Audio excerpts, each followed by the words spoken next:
இன்னைக்கு என்னடா இவன் பதுங்கிட்டே போயிட்டு இருக்கான்னு தானே பாக்கீங்க. அட ஆமாங்க, நம்ம சப்ஸ்கிரைபரோட டாஸ்க் தான் முடிக்க போறோம். ஊர்கால மில்க் ஷேக் போடுங்கன்னு சொல்லிட்டு ரொம்ப நாளா நம்ம சப்ஸ்கிரைபர் ஒருத்தர் கேட்டுட்டு இருந்தாரு. அதுக்கு ஏன்டா எங்கடா போற அப்படின்னு கேட்டா, அட நம்ம அக்கா வீட்டுல தான் ஊர்காட்டப்பா இருக்கு, ஊர்கா பாட்டில திருடுறதுக்கு நம்ம மாப்பிளையும் கூட்டு சேர்த்துக்கிட்ட மாதிரி எடுத்துட்டு வந்தாச்சு. போருக்கு இது என்னப்பா வழக்கு மாதிரிலாம் பறந்து வருது. ஐயோ, ஒரு வழியா விளக்க மத்த அடி வாங்கி ஊர்காட்டப்பா கிளம்பியாச்சு.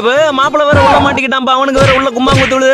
மாப்பிளை விடுங்க, மாப்பிளை இருடா, உன்ன மாமா காப்பாத்துறான். அந்த வந்துட்டான், தூக்கு தூக்கு தூக்கு வந்துடுறா. அட வந்துட்டான், வாடா கைப்புல ஓடிரும். எப்படி அடி வாங்கி அவமானப்பட்டு வாங்கிட்டு வந்து ஆச்சி ஊறுகாய். சரி பார்த்து திறப்பும் பார்த்தா அடி பாத்தீங்களா, புதுசா இருக்கு ஊர்காட்டப்பா. அதனால இப்ப விளக்கு மாதிரிலாம் பறந்து வந்திருக்கு. நம்ம இப்ப இது எப்படிப்பா திறக்குறது? திறந்தாச்சு. ஆகா, வாசனை என்ன வாசனை, மாங்காய் ஊறுகாய் தான்ப்பா. ஒரு 3 ஸ்பூன் எடுத்து அப்படியே மிக்ஸி சாருக்குள்ள போட்டுக்கிட்டேன். அதுக்கப்புறம் ஒரு பால் பாக்கெட் வாங்கி எடுத்து அப்படியே கிருன்னு ஊத்தியாச்சு. அப்படியே அச்சாமரு மாமாங்குட்டி அப்படின்னு சொல்லிட்டு மிக்ஸில ஒரு அடி அடிச்சாட்டா மோந்து பார்த்தா வேற லெவல்ல வாசம் வருதுப்பா. அதுக்கப்புறம் உங்களுக்கு ஒரு ஜேஸ் சொல்லிட்டு அடிச்சு குடிச்சா அட டேஸ்ட் கேவலம் தான் இருக்கு, வாசத்துக்கு தகுந்தாப்புல இல்ல. சரி இருந்தாலும் குடிக்கணும்ல, அப்பதான் டாஸ்க் முடியும் சொல்லிட்டு கடன்னு கண்ணை மூடிட்டு குடிச்சிட்டப்பா. அடுத்து என்ன பண்ணு சொல்லிட்டு மறக்காம கமெண்ட் பாக்ஸ்ல கமெண்ட் பண்ணிருங்க. நம்ம சேனலுக்கு யாராவது புதுசா வந்துருந்தீங்கன்னா மறக்காம நம்ம சேனலை சப்ஸ்கிரைப் பண்ணிக்கோங்க.